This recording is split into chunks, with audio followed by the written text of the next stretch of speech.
Hello my dear students, एक बार फिर से आप सभी का स्वागत है टारगेट सेमेस्टर के इस ऑनलाइन लर्निंग प्लेटफॉर्म पे।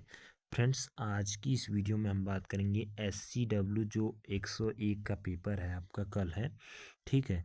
उसी के बारे में हम बात करेंगे। 2021 का पेपर ये जो है हम सॉल्व कराएंगे, प्रीवियस ईयर पेपर। तो आपको सिंपली करना क्या है, 2021 और 2022 के संपूर्ण पेपर को सॉल्व करना है। 101% गारंटी लेते हैं कि 15 क्वेश्चन आपको मिल जाएंगे, ठीक है, 21 और 22 के क्वेश्चन पेपर से। ठीक, तो आपको सिंपली करना क्या है, दोनों को सॉल्व करके ही जाना है। और आपको बता दें कि इस वीडियो को ज़्यादा से ज़्यादा शेयर कर देना है। देखिए, ये वीडियो जो है आपको लेट मिल पा रही होगी, बट वीडियो मिल जा रही है क्योंकि इस समय थोड़ी व्यस्तता है एंट्रेंस एग्ज़ाम को लेकर के, ठीक है। तो इसको जो है आपको ज़रूर शेयर करना है और कमेंट ज़रूर करना है, ठीक बच्चों।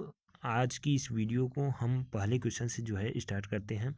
पहला जो क्वेश्चन है आपके सामने कह रहा है the interval between sunrise and sunset is called. देखो, इसमें इस जो पेपर है SCW का, इसमें आपको सिंपली क्वेश्चन आएंगे, ज़्यादा हार्ड क्वेश्चन नहीं आएंगे। जैसे अब पूछा जा सकता है इंडियन मेट्रोलॉजिकल डिपार्टमेंट इस समय कहाँ है, ठीक। तो कहाँ है, तो ये कहाँ है, दिल्ली में, ठीक है। कहाँ पे है, दिल्ली में।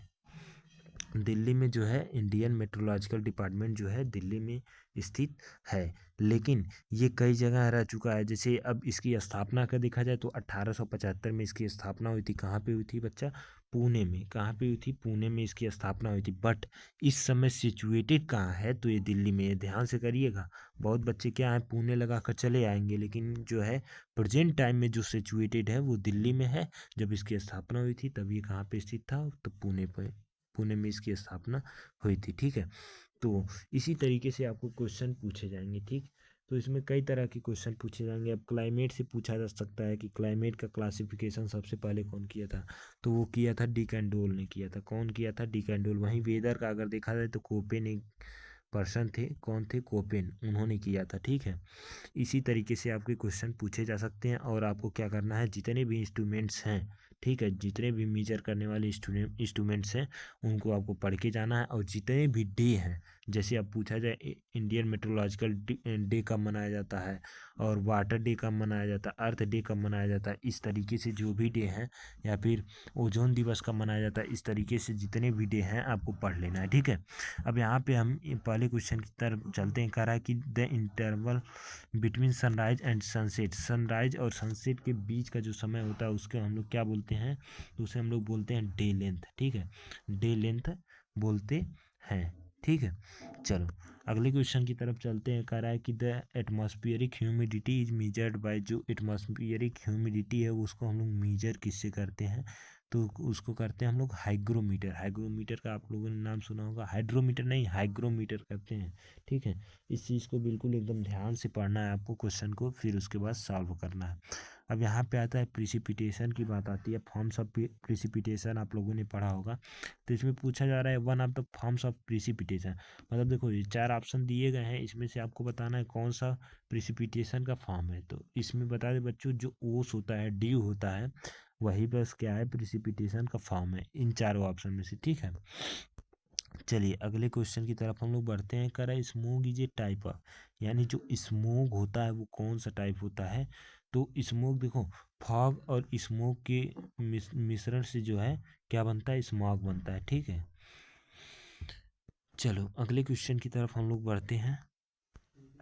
अगला क्वेश्चन आपके सामने आ चुका है। कह रहा है कि which crop must be grown in low rainfall areas, मतलब कम वर्षा वाले क्षेत्रों में हम लोग किसका मतलब बुआई करते हैं, कौन सी क्रॉप को उगाते हैं, ठीक है। तो इसको देखो हम लोग किस तरीके से करेंगे, इसको हम लोग जल मांग देखेंगे, कौन कौन सी जल मांग है, उस तरीके से हम इस क्वेश्चन को सॉल्व करेंगे। तो देखो इसमें यहाँ पे देखो, धान का जो जल मांग होता है 900 से 2200 mm होता है। वहीं पे सरसों का देखा जाए 400 से, और गेहूं का जो है 450 से 650 mm होता है। तो इस ऑप्शन के अकॉर्डिंग मस्टर्ड जो है आपका करेक्ट आंसर हो जाएगा, ठीक है। अगले क्वेश्चन की तरफ हम लोग चलते हैं। कह रहा है भारत में कितने कृषि जलवायु क्षेत्र हैं, भारत में जो कृषि जलवायु क्षेत्र हैं वो कितने हैं, तो इसका जो करेक्ट आंसर हो जाएगा वो कितने हैं, 15। कितने हैं, कितने हैं, तो इसका करेक्ट आंसर हो जाएगा 15, ठीक है। प्लानिंग कमीशन के अनुसार जो है 15 हैं। यहाँ पे देखा जाए भारत में कितने कृषि इकोलॉजिकल क्षेत्र हैं how many agro ecological zone in India, तो ये कितने हैं 21। देखो इसमें कंफ्यूज नहीं होना है दोनों में, ठीक है। बच्चे क्या करते हैं कंफ्यूज हो जाते हैं, इसका उसमें उसमें का इसमें कर देते हैं, ठीक है। तो एग्रो क्लाइमेटिकल जोन है, मतलब एग्रो क्लाइमेटिक जोन जो है कितने हैं 15, और इकोलॉजिकल जोन कितने हैं 21, ठीक है। चलिए नेक्स्ट क्वेश्चन की तरफ हम लोग बढ़ते हैं। कह रहा है कि wind moves in anti clockwise direction, जब विंड जो है एंटी क्लॉकवाइज घूमता है तो वहाँ मतलब कहाँ ये घूमेगा, तो कम दबाव क्षेत्र में जहाँ भी घूमेगा, मतलब देखो जब एंटी क्लॉकवाइज घूमेगा ना तो वो कहाँ होगा, लो प्रेशर एरियाज में, मतलब कम दबाव वाले क्षेत्रों में क्या है एंटी क्लॉकवाइज जो है मूव करता है, ठीक है। इसका आंसर बी हो जाएगा। अगले क्वेश्चन की तरफ हम लोग चलते हैं। देखो अब यहाँ पे क्या करना है आपको, वायुमंडल यानी एटमॉस्फेयर पूरा जो है एकदम पढ़ के जाना है, कितने परतें हैं कितने क्या हैं, पूरे चीज़ों को अच्छे तरीके से पढ़ लेना है, कौन सा बाहरी परत है, कौन सा ठंडा है, कौन सा गर्म है, ये सब चीज़ें आपको पढ़ लेनी है यहाँ से, ठीक है। कह रहा है कि टेम्परेचर इंक्रीजेज विथ हाइट, मतलब कौन सा ऐसा लेयर है जिसमें क्या कहता है टेम्परेचर जो है इंक्रीज करता है हाइट के अनुसार, तो वो कौन सा है, स्ट्रेटोस्फीयर, ठीक है, जिसको हम लोग हिंदी में बोलते हैं समताप मंडल, ठीक। ऑप्शन बी इसका करेक्ट आंसर हो जाएगा, ठीक। चलिए नेक्स्ट क्वेश्चन की तरफ चलते हैं।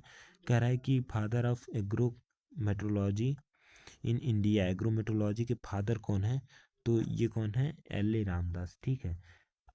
आपको जो है कमेंट बॉक्स में बताना है कि विश्व में एग्रोमेट्रोलॉजी के फादर कौन कहे जाते हैं, ठीक है। इसका आंसर हम कमेंट बॉक्स में देखेंगे, ठीक है, चेक चेक जरूर करेंगे हम, याद रखिएगा।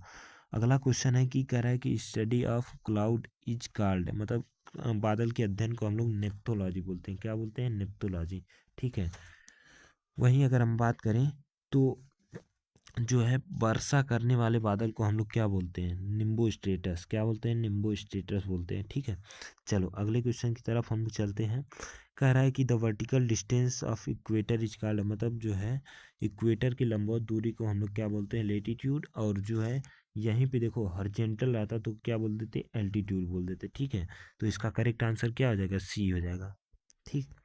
अगले क्वेश्चन की तरफ हम लोग मूव करते हैं। कह रहा है gaseous realm of earth is known as, मतलब गैस द्वारा भूमि क्षेत्र को घिरे रहने को क्या बोलते हैं, एटमॉस्फेयर।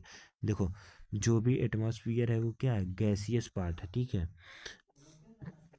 अगले क्वेश्चन की तरफ हम लोग चलते हैं। अगला क्वेश्चन है सिनेप्टिक चार्ट का प्रयोग करते हैं। बच्चों देखो इस क्वेश्चन में डाउट है थोड़ा सा सिनेप्टिक चार्ट में, ठीक है। बट यहाँ पे हमने कई बुकों में शॉर्ट रेंज पाया है और कई बुकों में लॉन्ग पाया है, लेकिन आपके अनुसार देखा जाए, मेरे अनुसार जो है 0 से 21 घंटे के लिए करते हैं, ठीक है। तो 0 से 21 घंटे के लिए जब हम लोग करेंगे तो ये आ जाएगा बी ऑप्शन में, यानी शॉर्ट रेंज में आ जाएगा इसका आंसर, ठीक।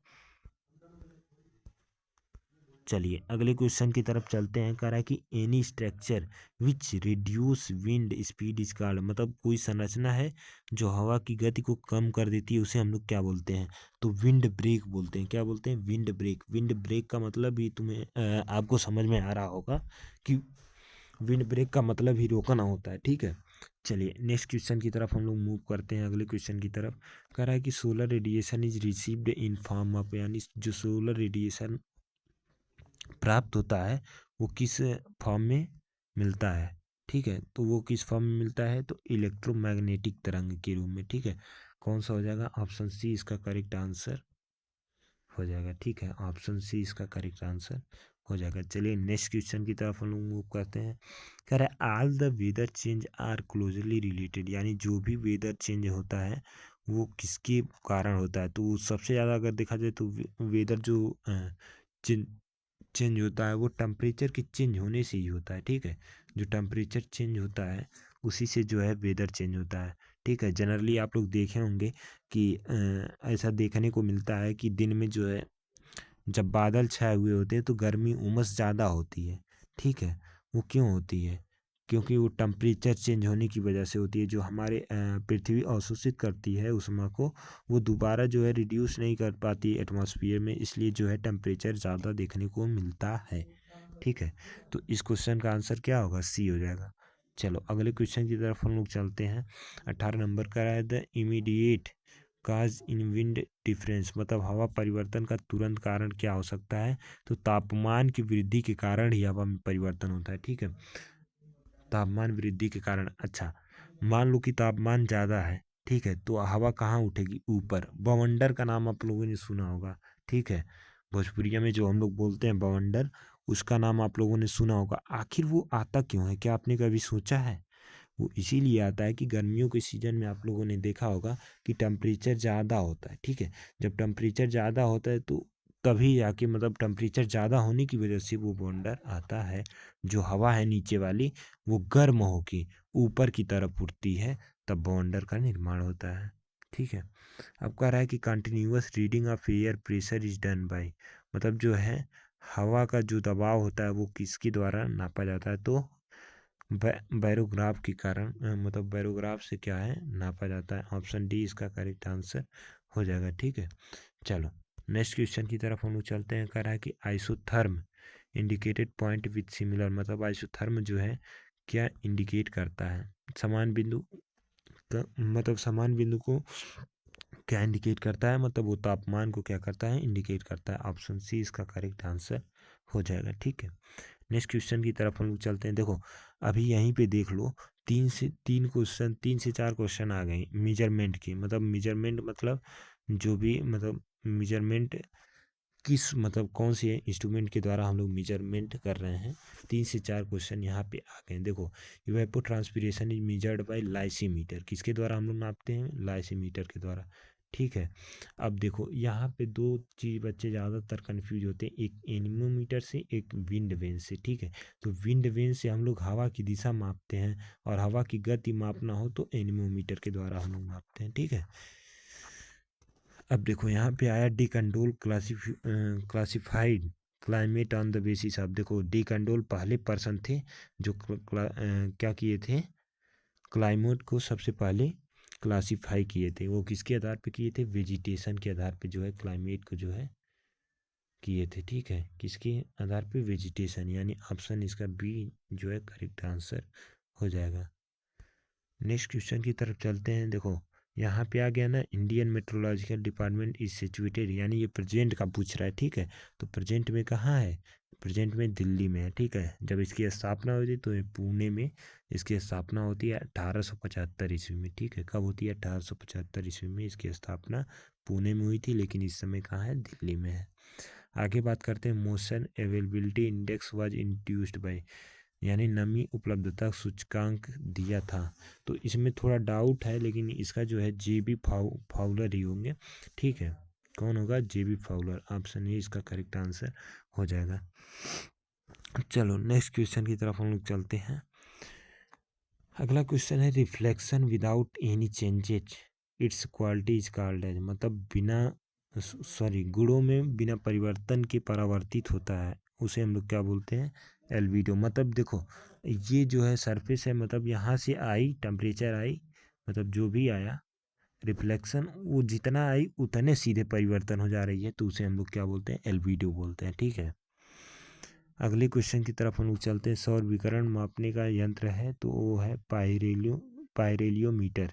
यानी देखो यहाँ से कितने क्वेश्चन बन रहे हैं। ठीक है, पायरेलियोमीटर जो है उससे हम लोग क्या नापते हैं? विकिरण, सोलर रेडिएशन। अब अगला क्वेश्चन है, कह रहा है in India the maximum rainfall contribution from, मतलब सबसे ज़्यादा जो है रेनफॉल में कंट्रीब्यूशन कौन सा मानसून का होता है? तो साउथ वेस्ट मानसून का सबसे ज़्यादा होता है। ठीक है, अगले क्वेश्चन की तरफ चलते हैं। कह रहा है कि वर्ल्ड इन्वायरमेंट डे कब मनाते हैं? तो मनाते हैं 5 जून को। कब मनाते हैं? 5 जून को मनाते हैं। हमने क्या बोला? आपको क्या करना है? सिंपली सभी डे आपको लर्न कर लेने हैं, कौन से डे कब मनाए जाते हैं। ठीक है, साथ ही साथ आपको कितने इंस्ट्रूमेंट, सॉरी, कौन से इंस्ट्रूमेंट से कौन सा जो है चीज़ें मेजर की जाती हैं उसे पढ़ लेना है। ठीक, चलिए नेक्स्ट क्वेश्चन की तरफ चलते हैं। कह रहा है कि सेंट्रल एरी जोन रिसर्च इंस्टीट्यूट, यानी जिसे हम लोग काजरी के नाम से जानते हैं, किसके नाम से जानते हैं? काजरी, CAZRI के नाम से हम लोग जानते हैं।